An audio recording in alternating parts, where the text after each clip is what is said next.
Okay, students, let's begin the second chapter, no? From the subject WM. Second chapter to tomorrow, third semester to 2 years. Semiconducting material.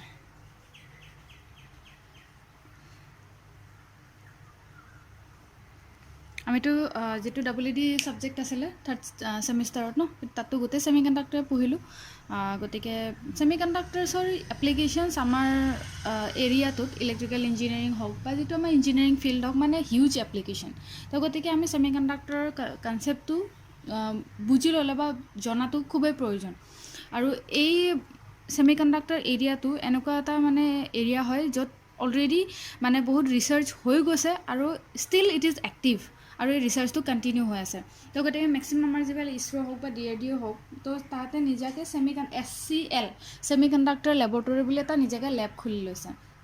Just because to have some research on semiconducting materials তো গতিকে কিমান ডাঙৰ এপ্লিকেশনছ তোমালোকে নিজেই অনুমান কৰিব পাৰা এতিয়া যেনেকৈ সৰু সৰু কিছুমান বস্তু আমি পঢ়িছিলোঁ ন থাৰ্ড সেমিষ্টাৰত ট্ৰানজিষ্টাৰ ডায়োড তো এনেকুৱাবিলাক বস্তু পঢ়িছিলোঁ তো তাৰ এপ্লিকেশনছটো কেনেকুৱা তোমালোকে নিজেই দেখা পাইছা সৰু এটা ট্ৰানজিষ্টাৰ কম্পনেণ্ট এটাই যদি ইমান ডাঙৰ এটা ছিগনেল এটা এম্প্লিফাই কৰিব পাৰে বা ডায়োড এটাই যদি ছিংগল ফ্ল' কৰাব পাৰে কাৰেণ্টৰ তো গতিকে এইবিলাক মানে সৰু এলিমেণ্ট দেখাত কিন্তু ইহঁতে বহুত ডাঙৰ কাম কৰি আছে তো গতিকে ব্ৰিজ ৰেক্টিফায়াৰ বনাওঁ আমি with the help of diode তো ছিংগল ৱেভ হাফ ৱেভ তো এনেকুৱা মানে হাফ ৱেভ ফুল ৱেভ তো এনেকুৱা বহুত ধৰণৰ আমাৰ এপ্লিকেশনছ থাকে and it can be only possible due to semiconductors only ন তো গতিকে আমি এবাৰ ৰিভিউ কৰি চাওঁ আমি থাৰ্ড সেমিষ্টাৰত কি পঢ়িছিলোঁ সিমানখিনিয়ে আছে সেমিকন্ডাক্টিং মেটেৰিয়েলত সিমানখিনিয়ে আছে তাতছে বেছি তোমালোকে চাগে পঢ়িছা নিজে ট্ৰানজিষ্টাৰ হওক বা যি হওক ন নিজে এইখিনি তাতছে ইয়াত এইটো চেপ্টাৰছ আমি বেছি পঢ়িছোঁ তো এতিয়া কথাটো হ'ল আমি থাৰ্ড সেমিষ্টাৰত কি পঢ়িলোঁ যে পি টাইপ এন টাইপ তাৰ PN জাংচন ডায়োড পঢ়িছিলোঁ এনাৰ্জি বেণ্ড পঢ়িছোঁ energy band ten transistor diode zener diode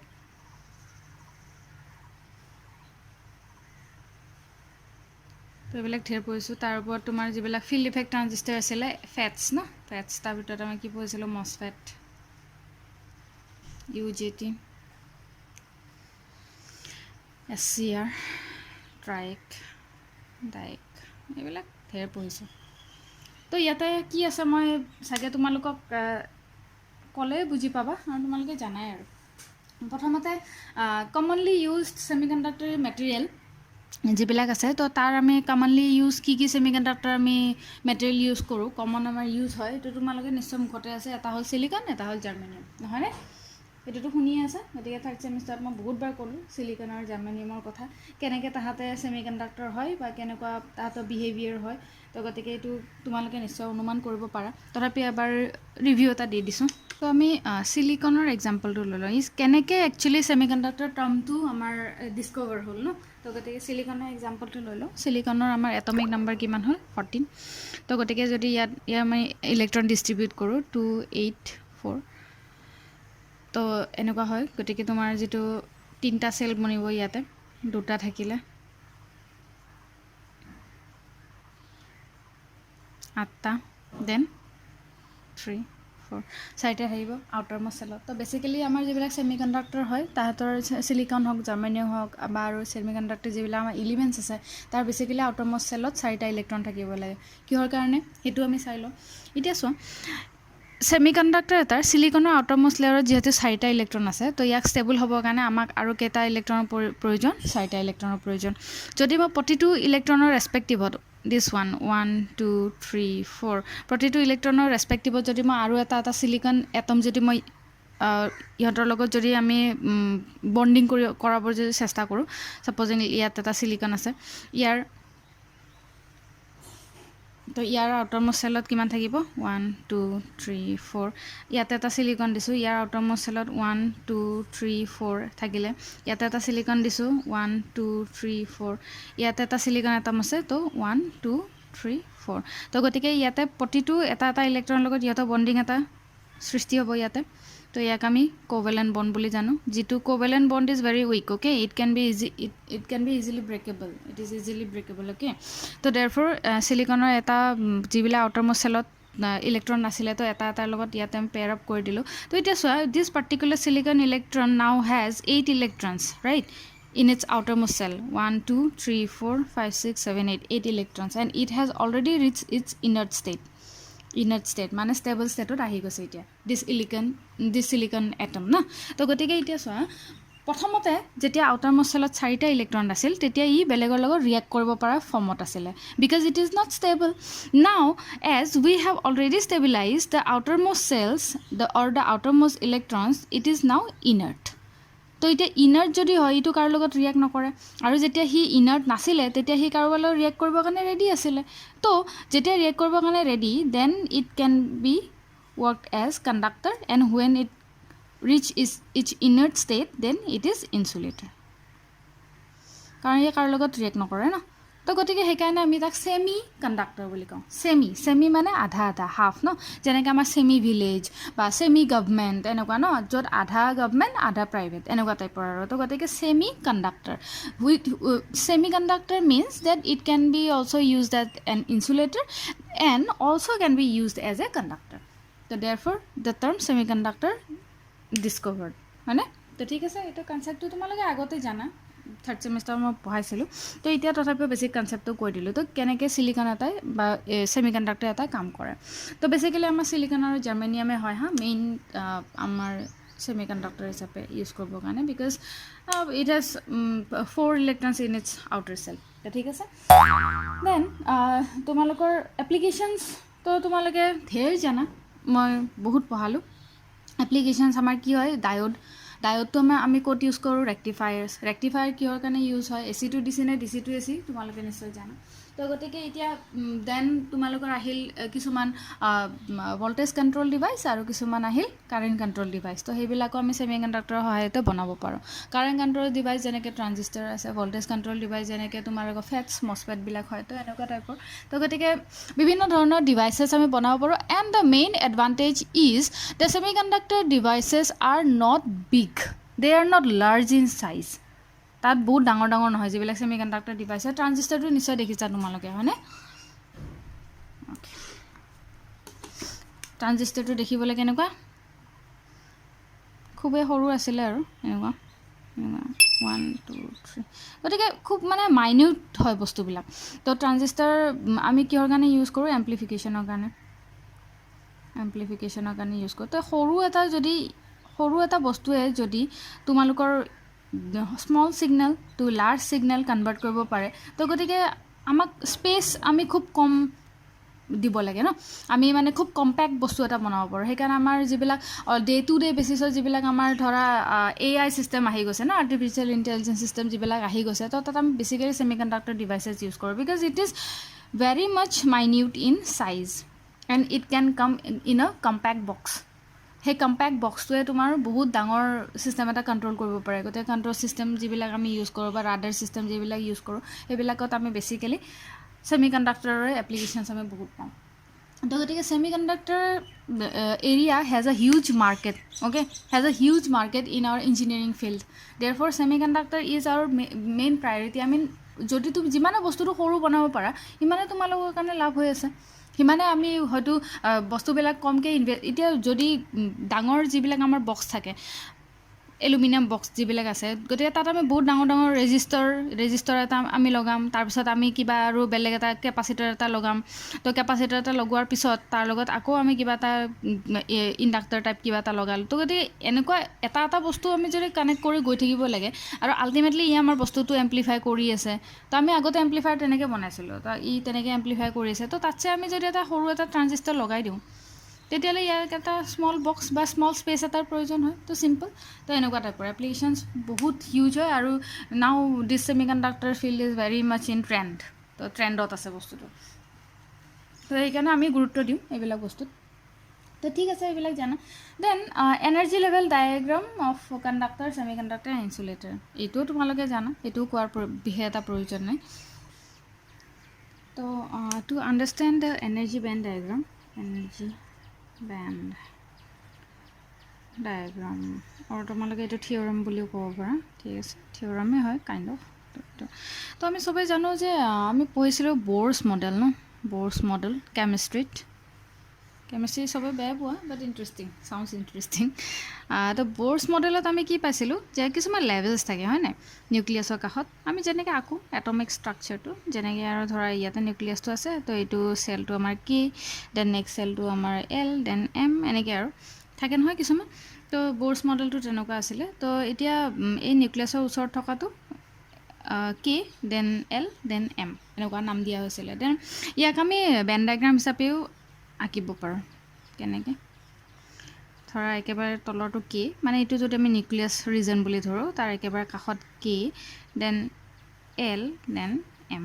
এনেকৈও আমি আঁকিব পাৰোঁ ঠিক আছে তো ইয়াক আমি এনাৰ্জি বেন ডায়েগ্ৰাম বুলি কওঁ আৰু ইয়াক আমি এটমিক ষ্ট্ৰাকচাৰ বা ধৰা চেল অৰ্বিটছ তো এনেকুৱা আমি ক'ব পাৰোঁ তো এতিয়া কথাটো কি হ'ল যে এটা যদি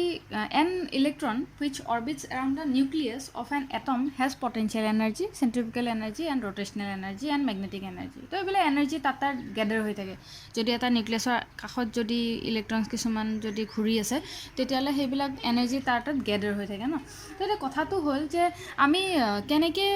conductor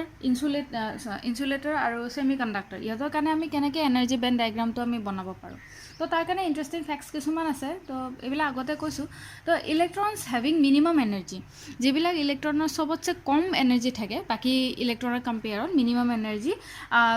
R on the first shell or the K shell এই কে চেলটোত ৰ'টেট কৰি থাকে তো এই কে চেলত থকা ইলেক্ট্ৰনবোৰতকৈ এল চেলত থকা ইলেক্ট্ৰনবোৰৰ এনাৰ্জি অকণমান বেছি হয়নে দেন এলৰ কাষত এম আছে তো এমত থকা ইলেক্ট্ৰনবোৰৰ এনাৰ্জি আৰু অকণমান বেছি তো এনেকুৱা যিমানে তুমি ওপৰত গৈ থাকা সিমানে মানে ইহঁতৰ এনাৰ্জিটো বেছি হৈ থাকে তো তাত থকা ইলেক্ট্ৰনবোৰৰ নহয়নে তো তেনেকৈ আমি এতিয়া কেনেকৈ ৱৰ্ক কৰে চাওঁ এতিয়া বস্তুটো তো দেন এতিয়া ইচ ছাকচিডিং লেভেল যিবিলাক মানে এটাৰ পিছত এটাকৈ থাকে সেই ছাকচিডিং লেভেলৰ ইলেক্ট্ৰনবোৰৰ এনাৰ্জিও বেছি হৈ গৈ থাকে মই মাত্ৰ ক'লোঁ তো এতিয়া কিন্তু কথাটো হ'ল যে এটা চেলত থকা যদি এটা চেলত যদি দুটা ইলেক্ট্ৰন আছে দুটা ইলেক্ট্ৰনৰ কিন্তু এনাৰ্জি ছেম নহয় দুটা ইলেক্ট্ৰনৰ মাজত থকা এনাৰ্জিৰো লেভেলৰ ভাগ আছে তো আমি দেখিছোঁৱে যে এটা অৰ্বিটত ঘূৰি আছে একচুৱেলি তেনেকুৱা নহয় একচুৱেলি দেখিবলৈ কেনেকুৱা হয় যদি মই বেন ডায়েগ্ৰামত আঁকো কে এল এম তেনেকুৱা আছিলে ন ৰিজনকেইটাৰ নাম তো কে চেলতো বহুত এনাৰ্জি লেভেলৰ ভাগ থাকে ঠিক তেনেদৰে এল চেলতো বহুত এনাৰ্জি লেভেলৰ ভাগ থাকে সৰুকৈ একেদৰে এম চেলতো থাকে ৰাইট তো প্ৰতিটো ইলেক্ট্ৰন যেনেকৈ আমি ইয়াত দেখা পাওঁ ন ছাপ'জিংলি মইতো কে এল আৰু এম আঁকিছোঁ তো আমি ড্ৰয়িং কৰোঁতে ইয়াতে আমি 4টা ইলেক্ট্ৰন দিলোঁ ইয়াতে আমি ড্ৰয়িং কৰোঁতে আমি দিলোঁ ধৰা কিবা ইলেক্ট্ৰন দিলোঁ একচুৱেলি আমি দেখোঁতে লাগিছে যে এটাই অৰ্বিটতে আছে কিন্তু একজেক্টলি তেনেকুৱা নহয় আমি যদি ব'ৰ্ছ ইলেক্ট্ৰন মডেলটো চাব যাওঁ একচুৱেলি তেনেকুৱা নহয় আমি অৰ্বিটত জাষ্ট ৰিপ্ৰেজেণ্ট কৰিবলৈ আঁকো বিকজ ইহঁতৰ এনাৰ্জি প্ৰায়ে সমান কিন্তু একজেক্টলি ছেম নহয় তো ইহঁতৰ এনাৰ্জিৰ মাজতো এইটো ইলেক্ট্ৰনৰ এনাৰ্জি আৰু এইটো ইলেক্ট্ৰনৰ এনাৰ্জি কেতিয়াও ছেম হ'ব নোৱাৰে হয়তো আশে পাশে আছে নিয়াৰ বাই ভেলু আছে কিন্তু ইয়াৰ বেছি হ'ব পাৰে ইয়াৰ কমো হ'ব পাৰে তো এই অৰ্বিটটোকে আমি যদি এনাৰ্জি বেন ডায়েগ্ৰামত আঁকো এনেকৈ সৰু কিছুমান এনাৰ্জি লেভেল আমি দেখা পাওঁ যদি তুমি অৰ্বিটেল ষ্টাইলত আঁকিব খুজিছা তো এনেকৈ আঁকিব লাগিব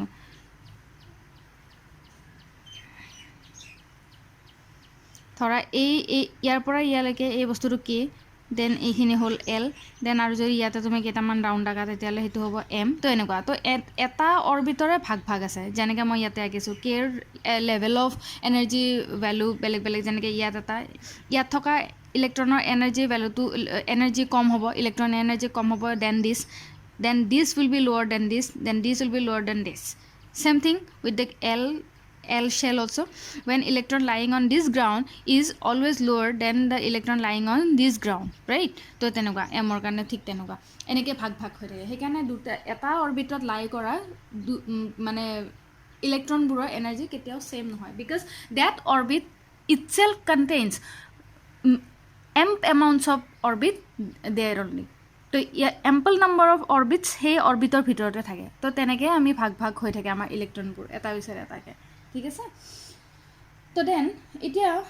নেক্সট আমি বাৰু এইখিনি এনে এক্সট্ৰা আছিলে এনে কৈ দিলোঁ তো দেন মই ক'ব খুজিছিলোঁ যে যিবিলাক মানে গেপ আছে ইহঁতৰ মাজত এতিয়া এই অৰ্বিটবিলাকৰ মাজত যিখিনি গেপ আছে এই গেপখিনিৰ নাম হ'ল ফৰবিডেন গেপ যদি আমি কোনো ধৰণৰ আউটাৰ এক্সটাৰ্নেল ফেক্টৰ দি যদি আমি ইনষ্টিগেট কৰোঁ বা ইগনাইট কৰোঁ ধৰা টেম্পাৰেচাৰ বা কাৰেণ্ট এনেকুৱা ধৰণৰ আউটাৰ যদি এনাৰ্জি দি আমি যদি ইগনাইট কৰোঁ বা ইয়াক যদি আমি ট্ৰিগাৰ কৰোঁ তেতিয়া কি হয় ইয়াত থকা গ্ৰাউণ্ড লেভেলত থকা কে শ্বেলত থকা ইলেক্ট্ৰনবোৰ জাম্প কৰে টু দ্য আপাৰ লেভেল এললৈ নতুবা এনেকুৱা হ'ব পাৰে কে শ্বেলত থকা লোৱাৰ শ্বেলত থকা অৰ্বিটটো জাম্প কৰিব দিছ লেভেল এণ্ড যদি তুমি টেম্পাৰেচাৰ এটা পাৰ্টিকুলাৰ এমাউণ্টত যদি কাৰেণ্ট দিছা তো সি হয়তো গ্ৰাউণ্ড লেভেলৰ পৰা চিধা এললৈকেও জাম্প কৰিব পাৰে তেনেকুৱা টাইপৰ তো এতিয়া যেতিয়া এই ফৰবিডেন গেপত কি হয় when an electron jumps from one level to another it releases the energy it has যদি এইটো ইলেক্ট্ৰনৰ যদি সাপোজিংলি 1 জুল যদি এনাৰ্জি আছে যদি ই জাম্প কৰে আন এটা লেভেললৈ তেতিয়াহ'লে it will release its energy 1 joule right তো সেইকাৰণে এই ফৰবিডেন গেপত সেই কামটো হয় সেই গেপখিনিতে ই এনাৰ্জি ৰিলিজ কৰে যিমান তাৰ থাকে অ'কে তো এতিয়া আমি দেখিলোঁ যে এনাৰ্জি ৰিলিজ কৰিলে বা যিমানখিনি আছে ই ফৰবিডেন গেপতে বা ফৰবিডেন জ'নতে সি এইখিনি কাম কৰে এতিয়া যিখিনি ৰিলিজ এনাৰ্জি হয় তো the energy level of N electron is measured in electron volt EV তোমালোকে নিশ্চয় শুনিছা ইভি নামৰ টাৰ্ম তো যিখিনি দিছ এনাৰ্জি যিবিলাক এনাৰ্জি ৰিলিজ কৰিলে ন তো সেইটো আমি ৰিপ্ৰেজেণ্ট কৰোঁ ই ভি বুলি ইলেক্ট্ৰভল্টত আমি ৰিপ্ৰেজেণ্ট কৰোঁ তো এতিয়া the electron volt is defined as that amount of energy gained or lost by an electron when it moves with or against an potential difference of 1 volt যদি potential difference of 1 ভল্টৰ এগেইনষ্টত যদি jump কৰে ওপৰলৈ বা ওপৰৰ পৰা তললৈ আহি যায় যিমান সি এনাৰ্জি গেইন কৰিব বা যিমান এনাৰ্জি লছ কৰিব সেইখিনিকে আমি কি কওঁ ইলেক্ট্ৰন ভল্ট বুলি ডিফাইন কৰিব পাৰোঁ ঠিক আছে তো এতিয়া নেক্সট আমি energy band diagram for insulator conductor আৰু ছেমি কণ্ডাক্টৰৰ কাৰণে চাওঁ ইজি হয় মনত আছে চাগে তোমালোকৰ ইনচুলেটৰৰ কাৰণে কি হয় এনেকৈ আঁকি দিছোঁ তোমালোকে যেনেকৈ ইচ্ছা নিজৰ ইচ্ছামতে আঁকিব পাৰা বক্স টাইপৰ কৰি ৰাখিব পাৰা এইটো আমাৰ কি হয় কণ্ডাকশ্যন বেণ্ড আৰু এইটো আমাৰ কি হয় ভেলেন্স বেণ্ড তো ভেলেন্স বেণ্ড আৰু কণ্ডাকশ্যন বেণ্ডৰ মাজত কি আছে ফৰবিডেন জ'ন এটা আছে ফৰবিডেন জ'ন তো এতিয়া যদি তুমি ডায়েগ্ৰামেটিকলি যদি আমি কম্পেয়াৰ কৰোঁ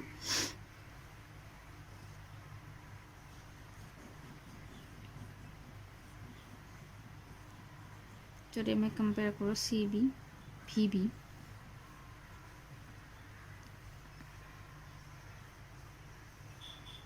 চি বি ভি বি যদি কম্পেয়াৰ কৰোঁ তো ফৰবিডেন গেপৰ ডিফাৰেঞ্চ চায়ে তোমালোকে জানিব পাৰা যে কোনটো ইনচুলেটৰ কোনটো কণ্ডাক্টৰ কোনটো ছেমি কণ্ডাক্টৰ ন তো ইয়াতে ভেলেন্স বেণ্ড আৰু কণ্ডাকশ্যন বেণ্ডৰ মাজত ফৰবিডেন গেপ বহুত বেছি আছে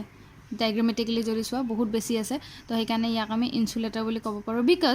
বিকজ কৈছোঁ ৰিজনটো বিকজ যদি তুমি ইয়াক ট্ৰিগাৰ কৰা ইয়াত থকা ইলেক্ট্ৰনবোৰক যদি ট্ৰিগাৰ কৰা তো এইখিনি ডিষ্টেঞ্চ কেতিয়াও কভাৰ কৰিব নোৱাৰে to reach conduction band and as a result it cannot release energy or gain energy right therefore there is no connection between cb and vb therefore we cannot also get any energy or we cannot release any energy from this kind of more atomic model or this kind of energy band therefore this energy band represents insulator again if we see this type of energy band diagram then we can see that small amount of gap is there between Vb and Cb. Therefore, it is possible when you trigger the electrons lying in valence band, it can directly cover the distance or the forbidden zone to reach the conduction band. And as a result, it may release some energy.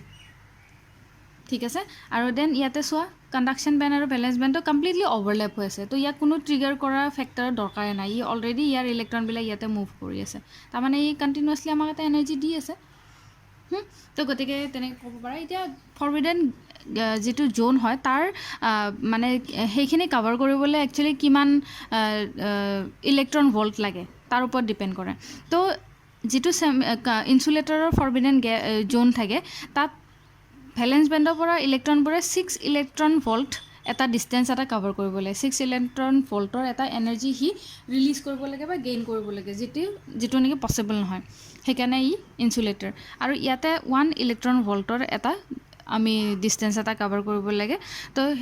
Wish is pretty much possible and it is not a large distance also and ইয়াতে 0 electron volt ইয়াত কোনো ধৰণৰ নাথাকে ইয়াত বৰঞ্চ কি হৈ থাকে অভাৰলেপ তো এইটোৱে হয় তোমালোকৰ এনাৰ্জি বেণ্ড ডায়াগ্ৰাম পঢ়ি আহিছা দেই জানাও ঠিক আছে ওকে নেক্সট তোমালোকৰ আছে ইয়াতে formation of P N junction জানাই ন তোমালোকে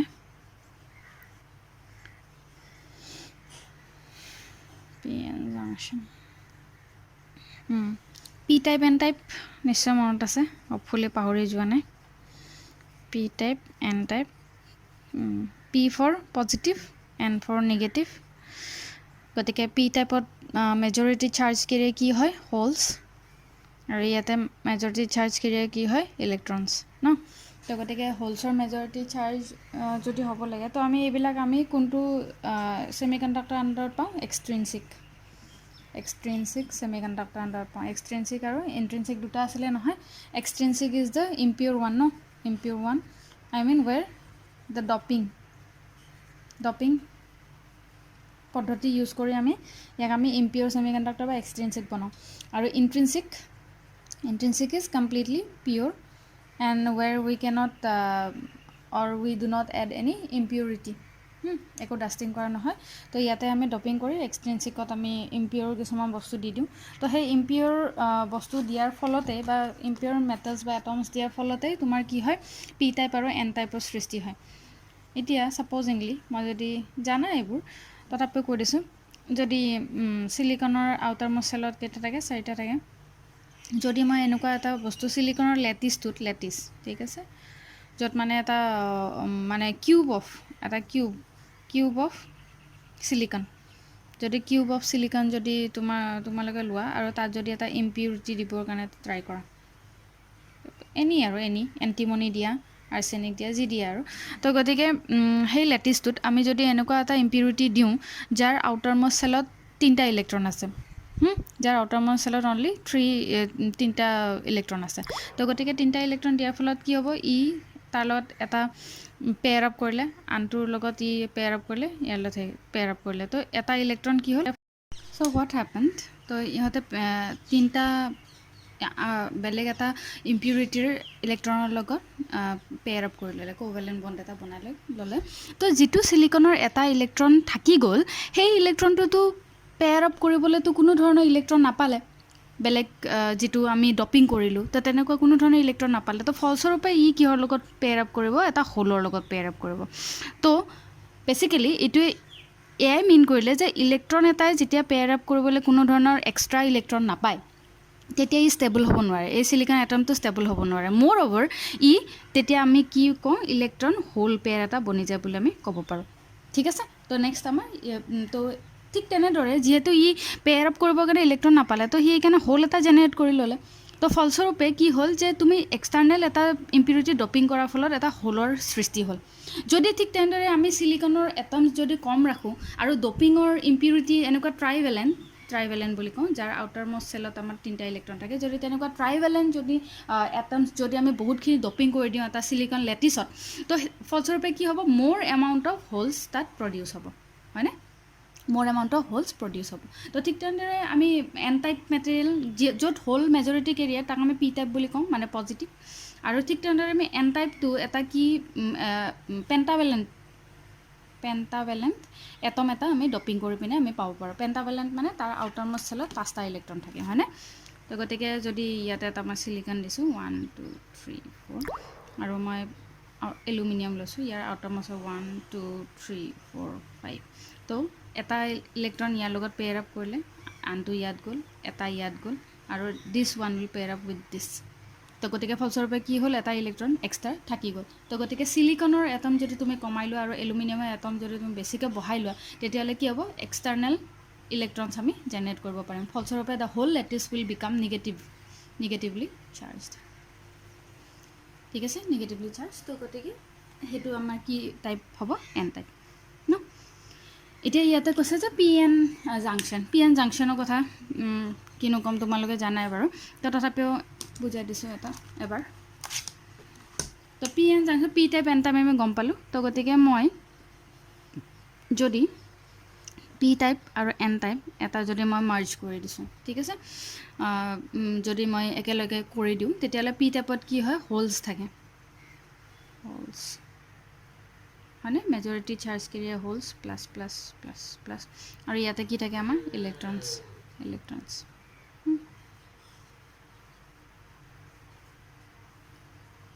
এতিয়া কি হয় আমি বাৰু বেটাৰী কানেকশ্যন কৰা নাই এতিয়া ঠিক আছে এতিয়া আমি বেটাৰী কানেকশ্যন কৰা নাই যদি আমি এনেকৈ যদি কানেকশ্যন কৰি দিওঁ দুটা এক্টিভেটেড পি টাইপ আৰু এন টাইপ তেতিয়া কি হ'ব অবভিয়াছলি অপজিট এট্ৰেক্টছ অপজিট এতিয়া ইয়াতে পজিটিভ আছে ইয়াত নিগেটিভ আছে তো গতিকে হোল ইলেক্ট্ৰন পেয়াৰ পজিটিভটো মানে হোলবোৰ এন চাইডে যাবলৈ ট্ৰাই কৰিব আৰু ইলেক্ট্ৰনবোৰ পি চাইডে আহিব ট্ৰাই কৰিব বিকজ ইয়াতে পেয়াৰিং কৰা ষ্টাৰ্ট কৰি দিব ন পেয়াৰিং কৰা ষ্টাৰ্ট কৰিব তো ফলস্বৰূপে কি হ'ব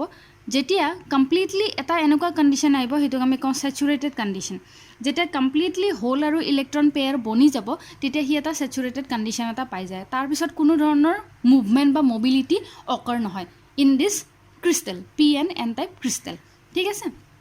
তো ফলস্বৰূপে যদি তোমাৰ ইয়াতে ইলেক্ট্ৰনবোৰ যদি পি টাইপলৈ ফ্ল' কৰিছে তো ইলেক্ট্ৰনটো নিগেটিভলি চাৰ্জ তো ই পজিটিভ আয়ন এটা এৰি দিয়ে ইয়াতে ঠিক আছে পজিটিভ আয়ন এটা ইয়াতে এৰি দিব এনত আৰু যিহেতু হোলছবোৰ পজিটিভলি চাৰ্জ আৰু ই মুভ কৰিব এনলৈ তো গতিকে এটা নিগেটিভ আয়ন চি ইয়াতে এৰি দিব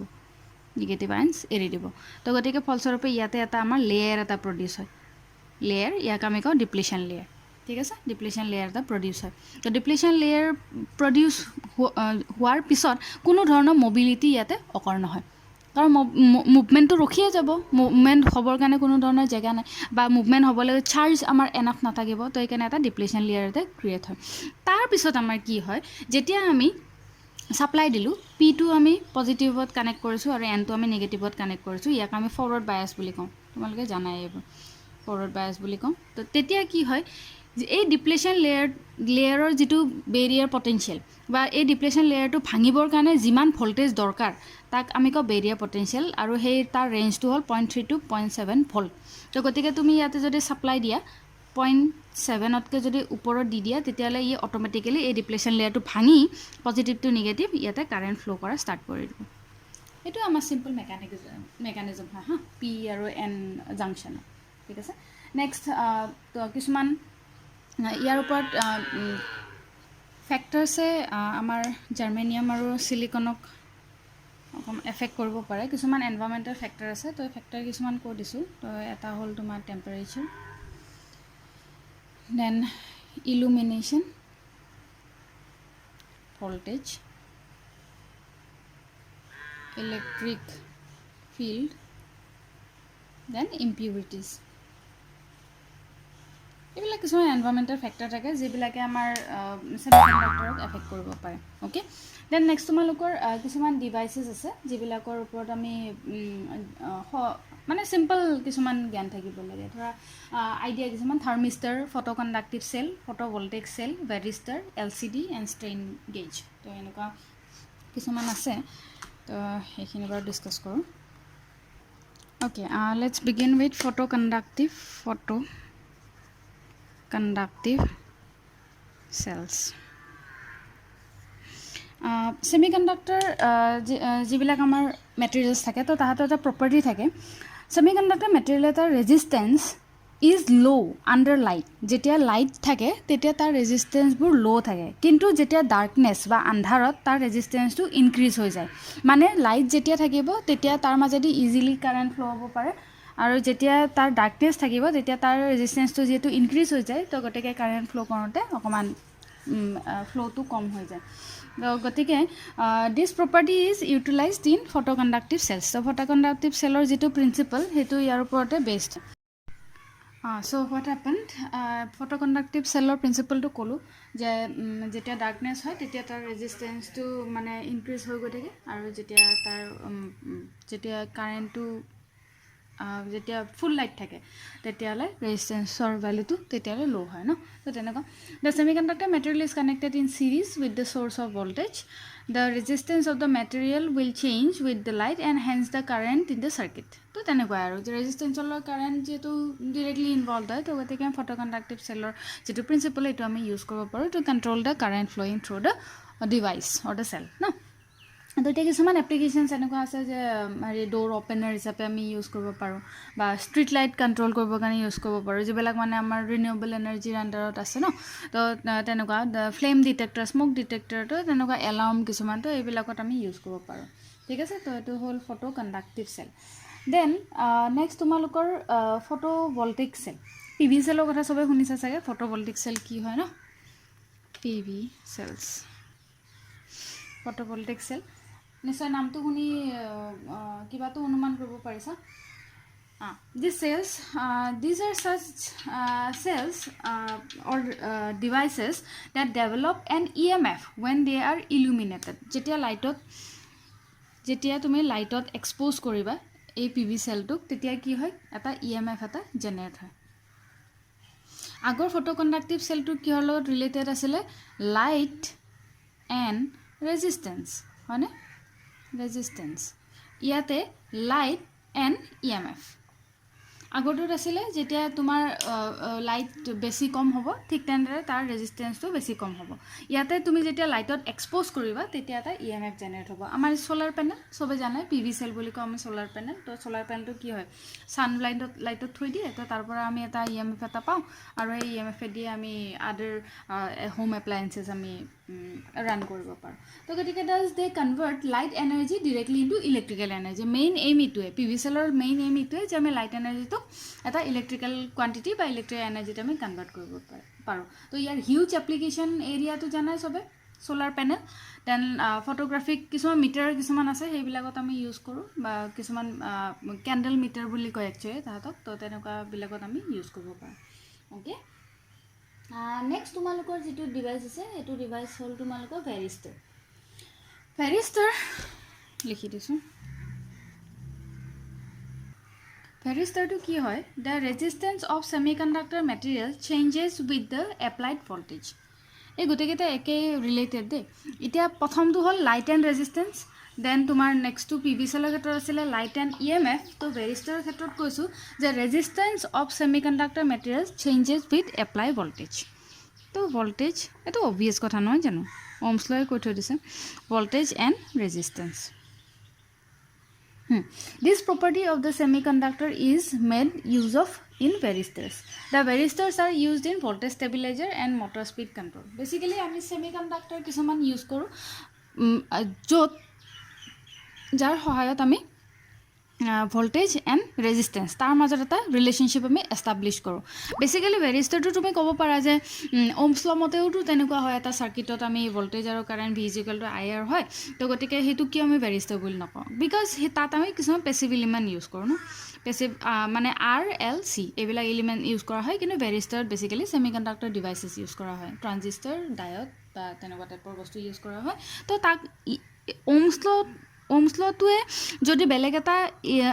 ডিভাইচত য'ত RLC ইউজ হৈছে তাত আমি গম পাইছোঁ যে সেইটো মানে এটা বেলেগ ডিভাইচ এটা হয় মানে মই ক'ব খুজিছোঁ যে ভেৰিষ্টাৰত অকল ছেমিকণ্ডাক্টৰ ইউজ হয় কিন্তু বা এনেকুৱা এই প্ৰিন্সিপলটো ভল্টেজ এণ্ড ৰেজিষ্টেঞ্চৰ যিটো চেঞ্জ হোৱা প্ৰিন্সিপলটো আদাৰ পেচিভ এলিমেণ্টতো এপ্লিকেবল নহয় জানো কিন্তু তাক আমি ভেৰিষ্টাৰ বুলি নকওঁ because it does not use any semiconductor device the reference to it okay then next তোমালোকৰ আছে থাৰ্মিষ্টাৰ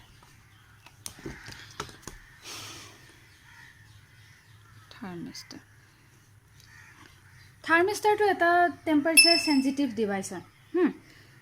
একচুৱেলি আমি সেন্সৰ বুলি ক'ব পাৰোঁ সেন্সৰ আহিছে এইবিলাক ইণ্ডাষ্ট্ৰিত হেভিলি ইউজ হয় থাৰ্মোকাপল যেনেকুৱা আছিলে থাৰ্মোকাপল যেনেকুৱা হয় তো থাৰ্মিষ্টাৰো তেনেকুৱা হয় by increasing the temperature of semiconductor material its resistance is decreased একেই কথা ইয়াতে temperature relationship between temperature and resistance ইয়াতে কি কৈছে যদি টেম্পাৰেচাৰটো মই ইনক্ৰিজ কৰোঁ তেতিয়াহ'লে যিটো আমাৰ ৰেজিষ্টেঞ্চৰ ভেলু সেইটো আমাৰ কি হয় ডিক্ৰিজ হয় মানে ইনভাৰ্চলি প্ৰপৰ্চনেল তো যদি এনভাইৰনমেণ্টৰ টেম্পাৰেচাৰটো যদি বেছি থাকে তেতিয়াহ'লে থাৰ্মিষ্টাৰৰ ৰেজিষ্টেঞ্চৰ ভেলুটো কমি আহি থাকিব তো ঠিক তেনেদৰে আমি ইণ্ডিকেট কৰিব পাৰোঁ যে টেম্পাৰেচাৰটো হাই আছে ল' আছে বা কি আছে এনেকুৱা টাইপৰ this property of semiconductive material is utilized in the device called thermistors তো থাৰ্মিষ্টাৰ যিহেতু ছেমিকণ্ডাক্টৰৰ টেম্পাৰেচাৰ আৰু ৰেজিষ্টেঞ্চৰ ৰিলেশ্যনশ্বিপটোৱে ইনভাৰ্চলি প্ৰপৰ্চনেল হয় তো গতিকে সেইটো প্ৰিন্সিপল আমি চিম্পলি থাৰ্মিষ্টাৰত ইনষ্টল কৰি দিছোঁ thermistors are made up of oxides of certain materials like copper iron zinc এইবিলাকৰ মানে কিছুমান অক্সাইডেৰে আমি বনাওঁ তো থাৰ্মিষ্টাৰটো চিম্পল ট্ৰানজিষ্টাৰৰ নিচিনাই দেখিবলৈ তো যদি মই লেবত মানে আছে মই দেখাব পাৰিলোহেঁতেন যদি থাকিলোঁ আৰু তো মানে তেনেকুৱা তো ইয়াক মানে টেম্পাৰেচাৰ মেজাৰমেণ্ট আৰু কণ্ট্ৰলৰ কাৰণে বেছিকেলি ইউজ কৰা যায় আৰু কিছুমান ফ্ৰিকুৱেঞ্চি পাৱাৰ ভল্টেজ ৰেগুলেশ্যন বা টাইমিং চাৰ্কিট 555 চাৰ্কিট বুলি কয় হা টাইমিং চাৰ্কিট তো 555 চাৰ্কিট সেইবিলাকত আমি ইউজ কৰিব পাৰোঁ থাৰ্মিষ্টাৰ চিম্পল হয় অ'কে নেক্সট LCD এইবিলাক জাষ্ট তোমালোকক ইণ্ট্ৰডাকশ্যন মানে বস্তুটো কৈ দিব দিছে আৰু কি হয় LCDটো এটা কমপ্লিটলি এটা নিজা ছাবজেক্ট হয় ন তো গোটেইবাৰ বুজাই দিছোঁ LCD ফুল মিনিং সবেই জানা লিকুইড ক্ৰিষ্টেল ডিছপ্লে সবতে আজিকালি LCD ইউজ কৰা নহয় জানো কিহৰ কাৰণে ন বিকজ অফ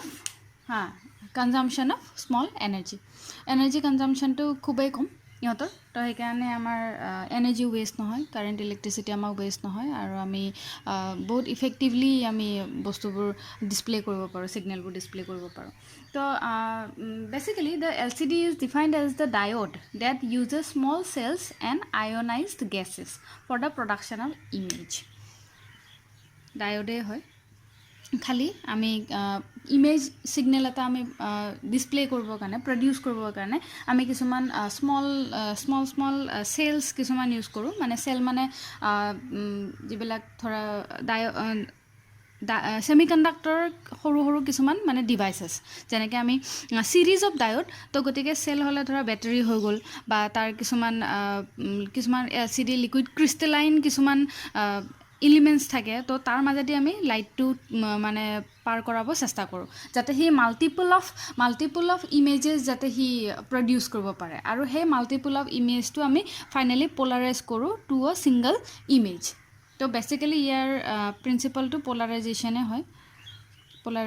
হয় তো মানে সেইকাৰণে আমি কিছুমান সৰু সেলস ইউজ কৰোঁ যাৰ মাজেদি সেই ইমেজটো ট্ৰেভেল কৰিব পাৰে বা সেই লাইটটো ট্ৰেভেল কৰিব পাৰে আৰু আয়নাইজড গেছ তো গেছৰ মাজেদি গেছ আৰু সেল এই দুটা বেসিক এলিমেন্ট হয় তো তাহাঁতৰ মাজেদি আমি ইমেজ সিগনেলটো বা লাইটটো আমি ৰিফ্লেক্ট কৰি পঠাওঁ আৰু ফাইনেলি গৈ পোলাৰাইজ কৰি আমি এটা সিঙ্গল ইমেজত আমি কনভাৰ্ট কৰোঁ তো LCD বেসিক প্ৰিন্সিপল হেতু the LCD works on the modulating property of light তো লাইট যেহেতু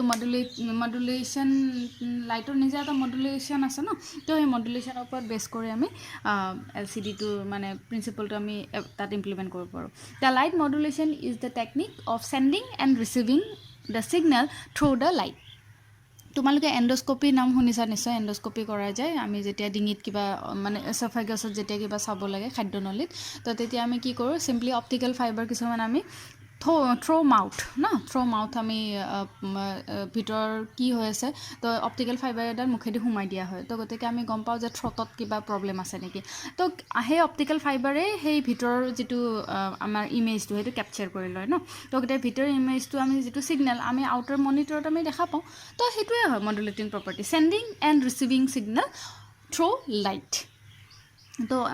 ইয়াতেও আমি অপটিকেল ফাইবাৰ ইউজ কৰোঁ LCD তো গতিকে the liquid crystal consumes a small amount of energy because they are reflector and the transmitter of light সি দুইটা কাম কৰে LCD ৰিফ্লেক্টৰো হয় LCD ট্ৰান্সমিটাৰো হয় তো গতিকে ছিগনেল পঠাবলৈ আমাৰ এক্সট্ৰা ৰাডাৰৰ কোনো ধৰণৰ দৰকাৰ নাই তো গতিকে যি হয় সেই ডিছপ্লেখনৰ ভিতৰতে হয় আৰু বেচিকেলি আমি ইয়াতে 7 ছেগমেণ্ট ডিছপ্লে ইউজ কৰোঁ তো এইটোৱে হয় প্ৰপাৰ্টি আমাৰ আৰু কেথড ৰে অচিলোস্কোপ ভিতৰত যেনেকুৱা ধৰণৰ মানে কামবোৰ চলে ঠিক তেনেকুৱা হয় ইয়াতে তো গতিকে তাতো আমাৰ ইলেক্ট্ৰন বিম আছিলে ন ইলেক্ট্ৰন বিমে আমাক ডিছপ্লে কৰিছিলে তো গতিকে ঠিক তেনেকুৱাই আৰু মানে প্ৰপাৰ্টিটো ঠিক আছে নেক্সট LCD পিছত আমাৰ আছিলে ষ্ট্ৰেইন গেজটো এটা আমাৰ এইটো মেজাৰমেণ্টৰ টপিক হয় হা যেটো আমাৰ EMMI 1 আছে EMMI 2 তোমালোকে ষ্ট্ৰেইন গেজৰ কমপ্লিট ডিৰাইভেশ্যন নিউমেৰিকেল এইবিলাক সব পাবা তো ইয়াত জাষ্ট মই এটা অভাৰভিউ এটা দি দিছোঁ বাৰু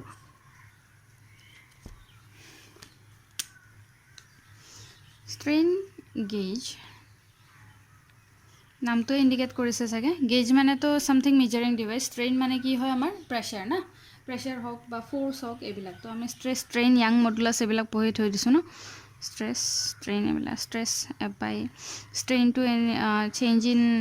in length divided by L মানে strainer বহুত পাৰ্ট আছে এটা লংগিটিউডিনেল এটা হল ভলিউমেট্ৰিক এটা হল কি আছিল টেনসাইল এনেকুৱা আছিল বহুত ভাগ আছে ইয়াং মডুলাছ আছিল stress by strain এইবিলাক লাগিব ডেৰিভেশ্যন এতিয়া নহয় বাৰু তো এতিয়া জাস্ট ওভাৰভিউটো দি দিছো strain gauge is a type of electrical sensor it is primarily used to measure force or strain. The resistance of a strain gauge changes when force is applied and this change will give a different electrical output. কি কৈছে যে strain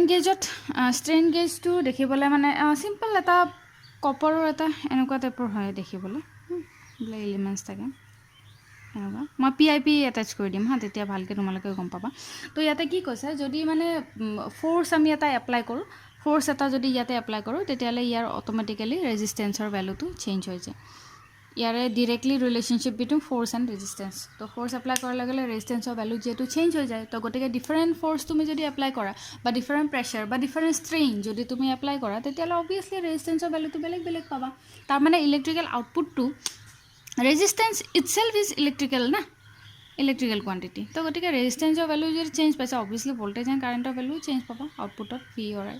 to গতিকে হেতুৱে তোমা indicate কৰি আছে যে strain gauge or মানে applications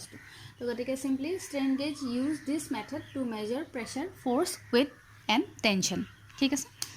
কি মেজার কৰে pressure weight force and tension লিখিলে then next topic আছে আমাৰ হল ইফেক্ট জেনাৰেটৰ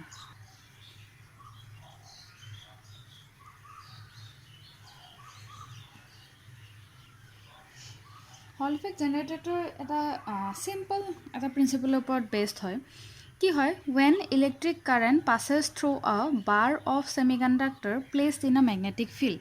supposingly এখন magnetic field হয় তো তাত আমি কি কৰিছো এডাল bar of semiconductor pure semiconductor আমি প্লেস কৰি দিছো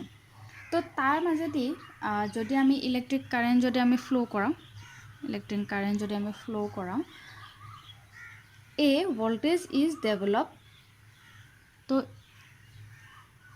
এই সেমিকন্ডাক্টৰ আৰু যেটো ম্যাগনেটিক ফিল্ডৰ যেটো মানে ইন্টাৰেকশনৰ কাৰণে আমি এটা কি পাম এটা EMF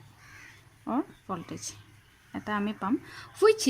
which is at right angle to both current and magnetic field মানে তাৰ ফেজৰৰ কথা কৈছে তো হি ৰাইট এংগলত থাকে যেটো ম্যাগনেটিক ফিল্ড আমি অলৰেডি ডেভেলপ কৰিছো B N আৰু যেটো আমি কাৰেন্ট এটা প্ৰডিউস কৰিছো তো এটো বাৰু হেৰি হয় কিন্তু প্ৰিন্সিপলটো এটো যে তুমি যেতিয়া বাৰ অফ সেমিকন্ডাক্টৰ এডাল এখন ম্যাগনেটিক ফিল্ডত ৰাখিবা আৰু সেই সেমিকন্ডাক্টৰ ডালৰ মাজেদি তুমি যেতিয়া কাৰেন্ট ফ্লো কৰাবা তো অটোমেটিক্যালি তাৰ পৰা এটা আমি কি পাম EMF বা ভোল্টেজ সিগন্যাল এটা আমি জেনাৰেট কৰিব পাৰো তো this effect is called Hall effect তো আৰু এটো প্ৰিন্সিপলৰ ওপৰত বেস কৰি আমি হল ইফেক্ট জেনাৰেটৰ কিছুমান আমি ডেভেলপ কৰো তো সিম্পল হয় আমাৰ এইবিলাক আৰু তো দেন আমাৰ আছে পিজো ইলেক্ট্ৰিক নহয় জানো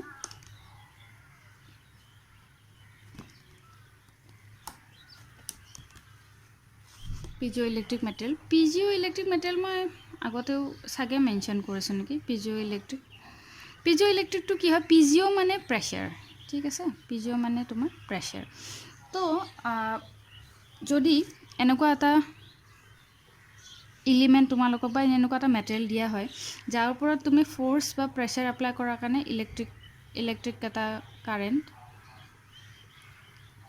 ইলেক্ট্ৰিক এটা পেৰামিটাৰ তুমি জেনেৰেট কৰিছা, ভোল্টেজ হওক বা কাৰেণ্ট হওক, তেতিয়াহ'লে সেই গোটেই এৰেঞ্জমেণ্টটো বা সেই ডিভাইচটোক আমি কওঁ পিজিঅ' ইলেক্ট্ৰিক মেটেৰিয়েল। তো এইবিলাক চিম্পল হয়, আমাৰ ৰাস্তাত আমি দেখা পাওঁ এইবিলাক। তো কিছুমান যেতিয়া গাড়ী মটৰ গৈ থাকে তো প্ৰেছাৰ এটা জেনেৰেট কৰে আৰু তাৰ পৰা কি হয়, লাইট কিছুমান আমাৰ বিম কৰা ষ্টাৰ্ট কৰে, ৰেড কালাৰৰ লাইট বিম কৰে। তো সেইটোৱে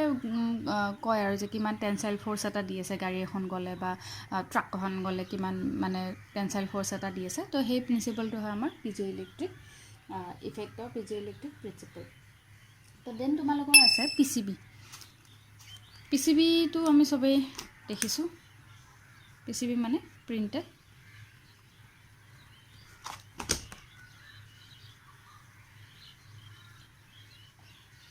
চাৰ্কিট বৰ্ড,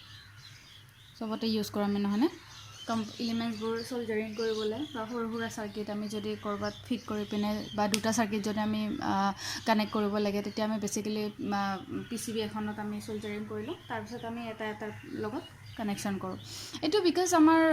কিছুমান সুবিধাও হয় বা কম্পেক্ট হৈ যায় বস্তুটোতো, তাৰ কাৰণে আমি পিচিবি ইউজ কৰোঁ। আৰু প্লাছ পিচিবিত তুমি নিজৰ মতে চল্ডাৰিং কৰিব পাৰা, কোনো ধৰণৰ ৰুল নাথাকে, তুমি নিজে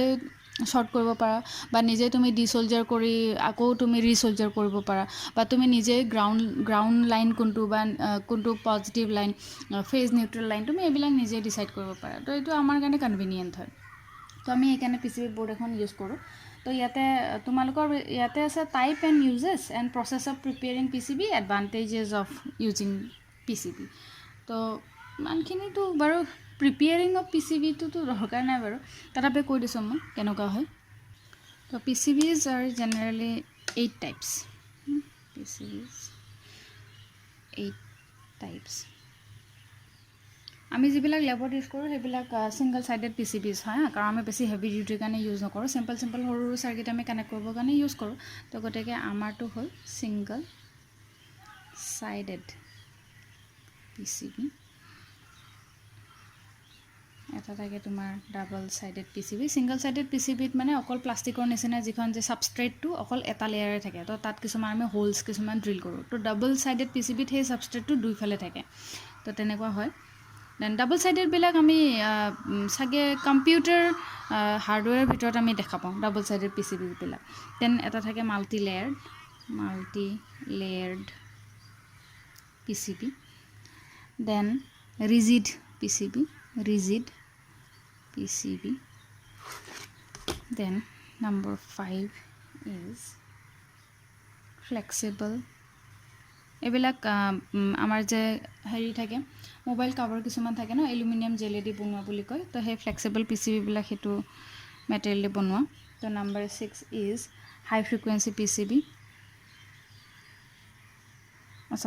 ইয়াৰ তাৰপিছত এটা বহুত কম্বিনেশ্যন আছে, ৰিজিড flexible PCB. Then number 7 is high frequency PCB. Number 8 is aluminum backed PCB, মানে ষ্টলৰ ছাবষ্ট্ৰেটটো এলুমিনিয়ামৰ থাকে। হাই frequency PCBs are used in the frequency range of 500 MHz, যিবিলাক আমাৰ ৰাডাৰত ইউজ হয়। 500 MHz যিবিলাক ফ্ৰিকুৱেঞ্চি ৰেঞ্জ থাকে, তো তাত হাই ফ্ৰিকুৱেঞ্চি PCBবিলাক আমাৰ ইউজ কৰা যায়, ঠিক আছে। দেন তোমালোকৰ PCB ফেব্ৰিকেশ্যনৰ কথা অকণমান কওঁ, কেনেকৈ ফেব্ৰিকেট কৰা হয়। তো বেচিকেলি যদি তুমি PCB এখন আমি মাৰ্কেটত যদি আমি উলিয়াব লগা হয়, তেতিয়াহ'লে প্ৰথমতে আমাৰ 4টা ষ্টেপ থাকে। Number 1 step is PCB development, মানে manufacture of PCB board, then প্ৰথমতে হ'ল যে PCB ডেভেলপমেণ্ট, মানে এইটো তোমাৰ ছফ্টৱেৰত প্ৰথমতে ডিজাইন কৰি লোৱা হয় যে কেনেকুৱা ধৰণৰ হ'ব, ডাবল চাইডেড, ছিংগল চাইডেড বা এলুমিনিয়াম বেক বা কেনেকুৱা টাইপৰ হ'ব, বা হোলছবিলাক আমি কেনেকৈ দিম, হৰাইজেণ্টেলি কেইটা হোল থাকিব, ভাৰ্টিকেলি কেইটা থাকিব, তো তেনেকুৱা। তো PCB ডেভেলপমেণ্ট এইটো প্ৰথমতে আমি এটা আউটলাইন এটা আমি ছফ্টৱেৰত আমি বনাই লওঁ। Then PCB hardware manufacturing. Then number 3 is PCB testing, whether it will work or not. Then PCB assembling. তেনেকুৱা তো দেন তোমালোকৰ ফেব্ৰিকেশ্যনৰ কিছুমান ষ্টেপছ থাকে প্ৰথমতে। তো প্ৰথমতে আমি কি কৰোঁ, ষ্টেপকেইটা মই লিখি দিছোঁ, বেছি ডাঙৰ ডাঙৰ ষ্টেপটো নহয়। Steps to fabricate PCB। Okay, number 1 imaging মানে মই মাত্ৰ যিটো ক'লোঁ, imaging desired layout on copper clad laminates। প্ৰথমতে প্লাষ্টিক টাইপৰ এখন বস্তু থাকে আমাৰ যে ব্লাইণ্ড যিবিলাক আমাৰ মানে হিউমেনছ হয় তাৰ কাৰণে আমি ইউজ কৰোঁ ন। তো বোলে সেই তেনেকুৱা টাইপৰ এখন লেমিনেশ্যন কপাৰৰ থাকে, কপাৰ ক্লেড লেমিনেশ্যন বুলি কয়। তো সেই লেমিনেশ্যনখনত আমি কি কৰোঁ, আউটপুট যিটো আমাক লেআউট লাগে, যেনেকুৱা ধৰণৰ আমাৰ PCB লাগে, তো তেনেকুৱা ধৰণৰ আমি ইমেজ এটা মানে ক্ৰিয়েট কৰোঁ, ডট দি পিনে বা যেনেকৈ হওক। তো তেনেকুৱা এটা আমি ইমেজ ক্ৰিয়েট কৰি লওঁ। আজিকালি কেডতো কৰে। তো আজিকালি মানে ধৰা এনেকুৱা আমি ডিজিটেলি এইবিলাক ডিজাইন কৰিব পাৰোঁ। Then number 2 is etching or removing excess copper from inner layers to reveal traces and pads. তো নেক্সট ষ্টেপটো হ'ল remove excess copper from the laminate. মানে ধৰা ছাইডত থাকি গ'ল, তুমি ইমেজিং কৰোঁতে বা যিটো লেআউট বনাওঁতে তোমাৰ ছাইডত থাকি গ'ল। তো গতিকে সেইখিনি ছাইডত আমি ৰিমুভ কৰি এটা কমপ্লিট মানে প্লেটৰ নিচিনা বনাব ট্ৰাই কৰি আছোঁ। তো যিমানখিনি এক্সেছ কপাৰ থাকে তো সেইখিনি আমি ৰিমুভ কৰিম। Then creating the PCB layer stack up by laminating board materials at high temperature. এইবাৰ আমি হাৰ্ড মেটেৰিয়েল ইউজ কৰিম। তো সেই কপাৰ বৰ্ডটো থাকি গ'ল, যিটো আমি ইমেজিং কৰিলোঁ কপাৰ বৰ্ডৰ সেই লেআউটটো থাকি গ'ল। তাৰ ওপৰত আমি কি কৰোঁ, ষ্টেক আপ কৰোঁ কিছুমান বস্তু, ষ্টেক আপ মেটেৰিয়েলছ মানে ধৰা প্লাষ্টিক, এলুমিনিয়াম যি হওক আৰু। তো সেইবিলাক বস্তু আমি ষ্টেক আপ কৰা যায়, যিটো আমাৰ লেআউট অলৰেডি বনি গ'ল। Then number 4 is drilling the holes, drilling holes for mounting holes, drill কৰি দিওঁ। দেন আমি তাৰপিছত আৰু সেই ছাৰ্ফেচৰ পৰা যিখিনি এতিয়া ড্ৰিল কৰাৰ ফলত যিখিনি আকৌ কপাৰ ওলাই গ'ল, তো সেইখিনি আকৌ আমি ৰিমুভ কৰোঁ, ৰিমুভ এক্সেছ। তো সেইখিনি আমি আকৌ ৰিমুভ কৰি দিওঁ। দেন এতিয়া আমি প্ৰথমতে যিখিনি হোল বনালোঁ, নাম্বাৰ 4 ষ্টেপত আমি যিখিনি হোল বনালোঁ, তো তাৰ এতিয়া সেই হোলখিনিত আমি কোনো ধৰণৰ কম্পনেণ্ট আমি চ'লজাৰিং বা কোনো ধৰণৰ কম্পনেণ্ট আমি প্লেচ কৰিব নোৱাৰোঁ। তো তাৰপিছত এক্সেছ কপাৰখিনি ৰিমুভ কৰাৰ পিছত নাম্বাৰ 6 ষ্টেপত আমাৰ আহে যে এই যিখিনি plating pin holds and via holds. তো এই ড্ৰিল কৰা হোলখিনিতে আমি আন এখন প্লেটত সেই একজেক্ট ড্ৰিল কৰি আনি তাৰ লগত এটেচ কৰি দিওঁ সেই কপাৰ লেয়াৰটোৰ ওপৰত। ছাপ'জিংলি এইখন তোমাৰ ষ্ট্ৰেছ হয়, যিখন তুমি কপাৰত অলৰেডি ষ্ট্ৰেছ কৰি থৈ দিছিলা। তো সেই হোলৰ যিটো এৰেঞ্জমেণ্ট আন এখন প্লেটত আমি ড্ৰিল কৰি লওঁ, একজেক্টলি সেইটোৱে। তো সেই বস্তুটো আনি আমি ইয়াৰ ওপৰত প্লেচ কৰি দিওঁ। তো তাক আমি কওঁ plating pin holds, 6 number step. ঠিক আছে। দেন ইমানখিনি আমাৰ প্ৰিপেৰেশ্যন হৈ গ'ল অলৰেডি। তো নাম্বাৰ 7 ষ্টেপত আমি কি কৰোঁ, এডিং প্ৰটেক্টিভ কোটিং। ঠিক আছে, এডিং প্ৰটেক্টিভ কোটিং টু দ্য ছাৰ্ফেচ, সেইখিনি আমি কৰিব পাৰোঁ। দেন নাম্বাৰ 8 ষ্টেপত আমি কি কৰোঁ, নাম্বাৰ 8 ষ্টেপত আমি যিবিলাক কোম্পানী হয় তো তাহাঁতে নিজৰ চিল বা কপিৰাইট যিটো থাকে, তো সেইটো তাহাঁতি সেই বস্তুটো চিল দিয়াটো খুবেই প্ৰয়োজন হয়। আৰু PCB বৰ্ডখন আমি সৰু সৰুকৈ ভাঙি লওঁ ন। তো PCB board is a large board, right. তো সেইখিনি আমি কাটি পিনে সৰু কৰি লওঁ। তো তাৰ ছাইডত এনেকৈ লগো কিছুমান লগোৱাই থাকে। তো এইবিলাক চিল দিয়াটো বহুত দৰকাৰ হয়। আৰু যদি অপশ্যনেল লাগে তেতিয়া আমি মানে অপশ্যনেলি এটা ষ্টেপ থাকে। তো কপাৰ এৰিয়া কিছুমান মানে তাত আকৌ কোটিং কৰিব পাৰি। এইটো 9 নম্বৰ, এইটো অপশ্যনেল হয়। তো বেচিকেলি ফাৰ্ষ্ট ষ্টেপ আমি কি কৰিলোঁ চাওঁ। এখন PCB বৰ্ড যদি আমি চিল কৰিব লাগে, তো ফাৰ্ষ্ট ষ্টেপটো আমাৰ হ'ব যে আমি তাক ইমেজিনিং কৰিব লাগে ন, ইমেজিং কৰিব লাগে। তাক আমি এটা লেআউটটো আমি বনাব লাগে, কপাৰ ক্লেড লেমিনেশ্যনত বনাওঁ বা আমি ডিজিটেল কেডতো আমি বনাব পাৰোঁ। দেন আমি যিটো বনালোঁ তাৰ পৰা যদি ছাইডত থাকি যায় বা এক্সেছ কিছুমান কপাৰ থাকি যায়, তো কপাৰ আমাক এক্সেচিভলি নালাগে, because it may be harmful to your circuit only. হা, তো গতিকে আমি এক্সেছ কপাৰবিলাক আমি ৰিমুভ কৰোঁ। দেন থাৰ্ড নম্বৰ ষ্টেপটো আমি কি কৰোঁ, তাৰ যিটো কপাৰৰ যিটো লেআউট আমি বনালোঁ তাৰ ওপৰত আমি মেটেৰিয়েল কিছুমান দি দিওঁ, প্লাষ্টিক হওক বা তোমাৰ এলুমিনিয়াম বা যিয়ে হওক, আমি তেনেকুৱা মেটেৰিয়েল এটা দি দিওঁ। তো তাত আমি হোল কিছুমান ড্ৰিল কৰোঁ, হোল কিছুমান ড্ৰিল কৰি লওঁ যিটো লেআউটত আমাক লাগিছিলে, যিটো লেআউট আমি বনাইছিলোঁ। তো সেই হোল ড্ৰিল কৰাৰ পিছত আমি কপাৰখিনি আমি চাফা কৰি দিওঁ, এক্সেছ কপাৰ বা এক্সেছ যিবিলাক মেটেৰিয়েল ওলাইছে সেইখিনি আমি চাফা কৰি দিওঁ। দেন এগেইন আমি তাৰপিছত প্লেটিং কৰোঁ। সেই হোলেই একজেক্ট হোলৰ নিচিনাই আমি এখন প্লেটত আমি সেই হোলবিলাক বনাই লওঁ, আৰু that plate should be placed over the material, stack up material, right. তো সেইখিনি আমি কৰিলোঁ, প্লেটিং কৰা হৈ গ'ল। প্লেটিং কৰাৰ পিছত আমি কি কৰোঁ, প্ৰটেক্টিভ কোটিং এটা দি দিওঁ। আমাৰ থাকে এটা